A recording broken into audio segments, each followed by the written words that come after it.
मैं doctor Ramandeep Kaur MBBS MD gynaecologist, infertility specialist and laparoscopic surgeon. आज मैं जिस विषय में आपसे बात करने जा रही हूँ वो एक बहुत साधारण और छोटा सा विषय है जिसमें कि बहुत IVF पेशेंट्स की क्वेरी आती हैं। उनको दिमाग में कुछ फियर्स होते हैं और कुछ मिथ्स हैं IVF को लेके। इसमें सबसे पहले हम ये जान लें कि IVF के जो पेशेंट्स होते हैं वो कौन से होते हैं। IVF में पहले एक पेशेंट को प्लान किया जाता है कि कौन सा पेशेंट है जिसमें IVF होने के चांसेस हैं। जैसे अगर फीमेल्स में उनकी ट्यूब्स ब्लॉक हैं किसी रीज़न की वजह से, जो मेन इंडिकेशंस IVF की लेडीज़ में, जहाँ फिर उनमें AMH का लेवल कम है कि उनके एग्स नहीं बन पा रहे हैं, इन दैट केस हमें बाहर से भी एग्स लेने पड़ रहे हैं। और मेल्स जिनमें स्पर्म काउंट को लेके कुछ प्रॉब्लम्स है कि उनमें है नहीं है, या कुछ एबनॉर्मेलिटीज़ है, और हम ये भी कह सकते हैं कि वो पहले इकट्ठे नहीं रह रहे थे फिर एज फैक्टर की वजह से। तो वो एक क्राइटेरिया होता है जिसमें हम ये डिसाइड करते हैं कि कौन कौन से पेशेंट को IVF में लेना है, जिसके ऊपर मैं एक अलग से वीडियो बना चुकी हूँ। अब आज में हमने बात करना है कि पेशेंट को IVF के लेकर जो फियर्स है उसके बारे में। सबसे पहले जो कपल हमारे पास आता है हम उसकी एक स्कैन करते हैं जिसमें हम उसके सक्सेसफुल के रियलिस्टिक चांसेस नोट कर लेते हैं कि इसमें IVF के सक्सेसफुल के क्या चांसेस हैं, या अनसक्सेसफुल होने के क्या चांसेस हो सकते हैं, या इसमें किस फैक्टर्स को लेके प्रॉब्लम आ सकती है। वो हम एक स्कैन करके और कुछ ब्लड टेस्ट करके, कुछ हार्मोन्स करके उनकी फर्स्ट विजिट में डिसाइड कर लेते हैं। तो जो सबसे पहला फैक्टर आता है पेशेंट का जो आता है वो आता है कॉस्ट को लेके। जी हाँ, IVF का ट्रीटमेंट थोड़ा एक्सपेंसिव होता है। वो क्यों होता है? क्योंकि इसमें बहुत सारे हार्मोन्स जो होते हैं वो हम बाहर से पेशेंट को देते हैं। जैसे नेचुरली क्या होता है कि फीमेल में एवरी मंथ ईच साइड पे 1 एग बनता है, लेकिन इन IVF के केसेस में हम एक ओवरी में 7 से 8 एग्स बनाते हैं, फॉलिकल्स प्रिपेयर करते हैं। ये एक कारण होता है इसके कि इसका एक्सपेंस थोड़ा हाई होता है as compared to normal treatment. दूसरा, पेशेंट के मन में ये फियर होता है कि ये पेनफुल प्रोसीजर है कि नहीं। मैं ये कहूँगी कि ये पेनफुल प्रोसीजर नहीं है, पर जैसे मैंने आपको बताया कि जैसे हमें इसमें एग्स बनाने होते हैं तो पेशेंट के जब पीरियड्स आते हैं उसके दूसरे या तीसरे दिन ये प्रोसीजर शुरू होता है तो उसको टोटल 10 से 11 दिन की जो स्टिमुलेशन जाती है, मतलब एग्स तैयार करने के जो हार्मोन्स वाले इंजेक्शन जाते हैं जो कि हर रोज़ लगते हैं, तो वो एक पेनफुल का फैक्टर होता है। अदरवाइज देखा जाए तो इसमें IVF में टोटल 2 प्रोसीजर होते हैं।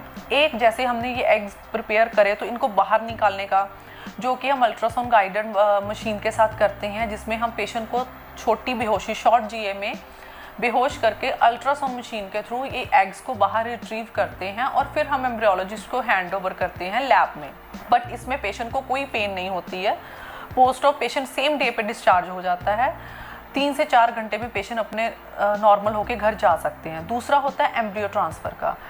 उसमें हमें कोई बेहोशी देने की ज़रूरत नहीं होती है। वो पेशेंट को जब बुलाया जाता है, जब उसका एम्ब्रियो तैयार हो जाता है, उसके अंदर रखने की बारी आती है, तो उसमें हमें पेशेंट को बेहोश नहीं करना, वो भी अल्ट्रासाउंड मशीन के थ्रू ही रखा जाता है, लेकिन उसमें पेशेंट को कोई पेन नहीं होती है।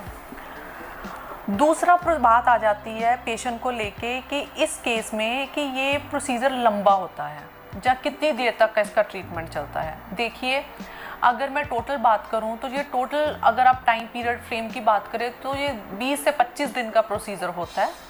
इसमें पेशेंट को पीरियड के सेकंड डे तक हम तैयार करते हैं, बुलाते हैं। पर इन दैट केस अगर पेशेंट को बीच में कोई प्रॉब्लम आ जाती है, जैसे अगर उसको कोई फाइब्रोइड की प्रॉब्लम आ जाती है, जहाँ एंडोमेट्रोसिस वाले बड़े बड़े एंडोमेट्रोमा की प्रॉब्लम आ जाती है, तो हमें उसको पहले मैनेज करके प्रोसीजर को होल्ड करना पड़ता है, फिर उसके बाद पेशेंट को बुलाना पड़ता है।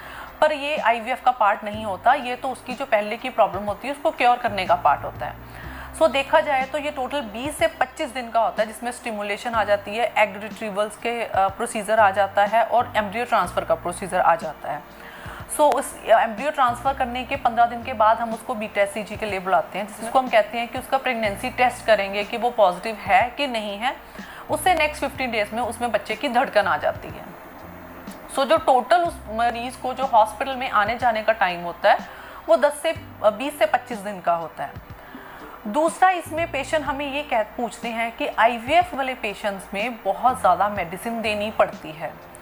देखिए, मेडिसिन इसमें थोड़ी सी ज़्यादा होती है, क्योंकि मैंने आपको जैसे बताया है, एक होता है कि नेचुरली एक फॉलिकल बन रहा है, लेकिन अब इसमें हम 7 से 8 फॉलिकल इन ईच ओवरी बना रहे हैं, और कुछ एज फैक्टर्स भी होते हैं। एक होता है एक नेचुरल प्रेगनेंसी और एक आइडियल एज 25 तक या 26 तक एक लेडी की, एक जो एज्ड पेशेंट है जो अबव 35 है, अबव 40 है, जिसमें ऑलरेडी एजिंग है, तो उसमें कुछ सपोर्टिव मेडिकेशंस देनी पड़ती हैं।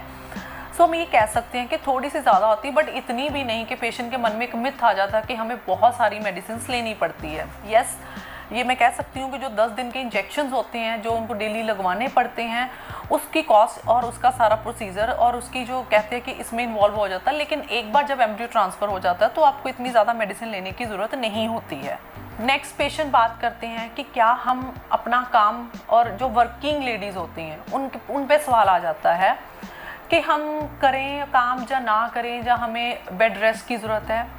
देखिए, आईवीएफ के बाद कोई बेड रेस्ट की ज़रूरत नहीं होती है। It just a normal pregnancy. आप एम्ब्रियो ट्रांसफ़र के सेम डे पे घर जा सकते हैं, आप अपना नॉर्मल जो रेगुलर एक्टिविटीज़ है कर सकते हैं। और हम जो वर्किंग लेडीज़ होती हैं उनको हम ये सजेस्ट करते हैं कि आप सिंगल एम्ब्रियो ट्रांसफ़र करवाएं, ताकि जो आपके अंदर एक ही प्रेगनेंसी, सिंगल प्रेगनेंसी हो। समटाइम जब हम डबल एम्ब्रियो ट्रांसफ़र करते हैं तो ट्विन्स के चांसेस होते हैं, तो twins itself is a high risk pregnancy. इसीलिए हम पेशेंट्स को कहते हैं कि वो सिंगल एम्ब्रियो ही ट्रांसफ़र करवाया जाए और वो अपना डेली एक्टिविटीज़ कर सकते हैं।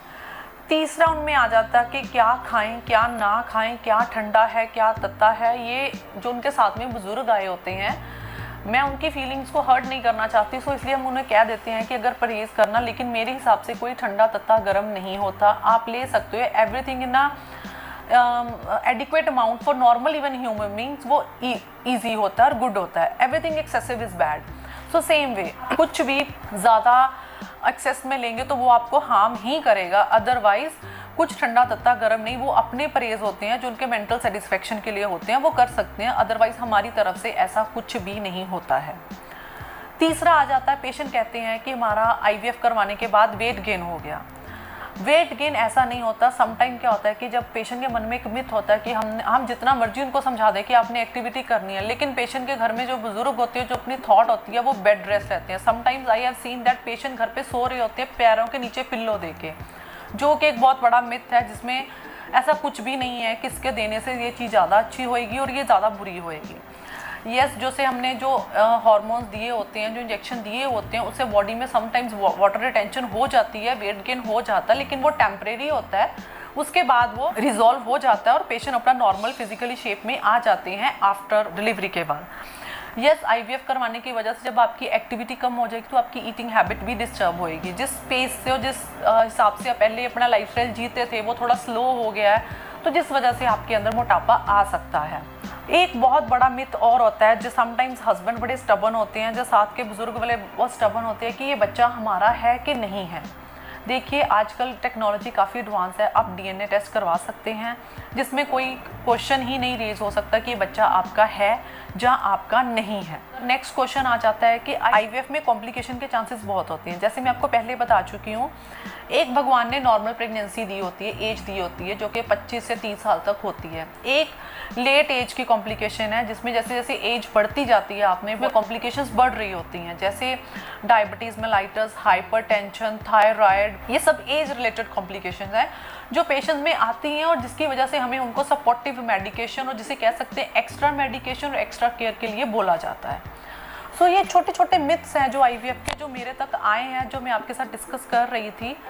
सो मैं आपको यही सजेस्ट करूँगी, should be discussed with your doctor and it get be resolved and you should get your treatment done with the positive minded. Thank you.